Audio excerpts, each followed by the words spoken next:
Hi, everyone. It's really exciting to kick things off. Can everybody hear me? I just want to test this microphone. We good? All right, thank you. My name is Jared. I'm in Paul Blaney's lab, which is actually across the street at the Broad Institute.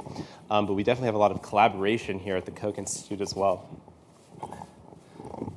So as many of you are probably aware, biology is very complex. And when we think about biological systems, we think about a lot of different interacting parts that give rise to some whole. And trying to understand these complex systems is very, very challenging and requires us to think critically about how each of these parts contributes to the larger whole. And this is an omnipresent problem across biology, whether we're talking about cellular metabolism or drug interactions or cancer biology. But the example I'm going to take us through today is actually one of a microbial ecology and thinking about this idea of a microbial community. So a microbial community is a set of interacting microbial species, and microbial communities exist everywhere. They exist in the soil and in the oceans, and they live in association with macroscopic host species like this tree or like this human being. Many of you are probably familiar, for example, with the gut microbiome, which comes up a lot in the press. This is the collection of the trillions of microbes that live inside our colon. And understanding these systems remains a huge challenge because of all the different parts involved. And one of the things that's sort of emerged in the research lately is that there are certain microbial species that have a very strong association with host health, with human health. These are microbes that you've probably heard of that cause disease: staph, E. coli, strep, and it also includes microbes that are actually beneficial to human health. So we're going to collectively refer to these organisms as microbes of interest. And we're interested in understanding how we could make these microbes of interest grow, or in some cases, kill them. And what we're learning to appreciate is that the ability for these microbes to survive in a community depends in large part on the other microbes present in the community. But we don't understand the rules of engagement here. How does the presence or absence of certain microbes in a given community influence or dictate the ability of another microbe to survive? So this is the platform that we've worked on in the Blaney lab to actually start to address some of these complex questions. And I'm going to use the microbial community one as an example. And this is how we're going to address this particular problem. We're going to take a set of single microbial species, and we're going to put them in these tiny droplets. And each of these droplets is also going to get a single color barcode. Thank you, Erica. And that barcode is going to uniquely map to the resident species within each droplet. So for example, if a droplet is red, it means it contains microbe A.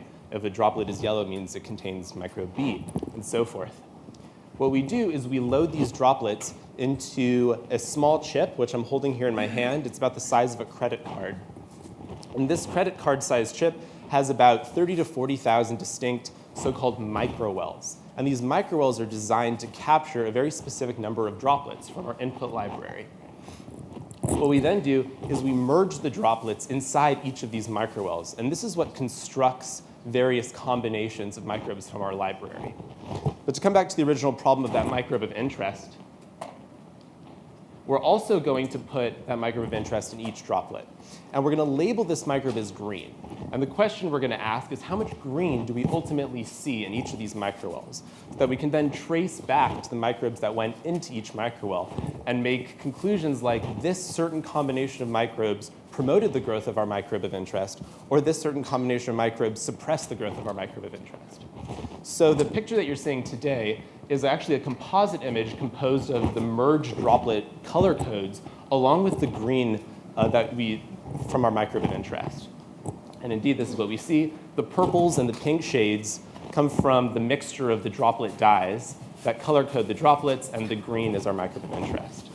So when we're actually looking at data like this, it looks something like this. We're looking at this huge array of different microwells, and we track the amount of green in time in each one to ascertain how much our microbe of interest is growing. So we're excited to explore all the different applications with this technology.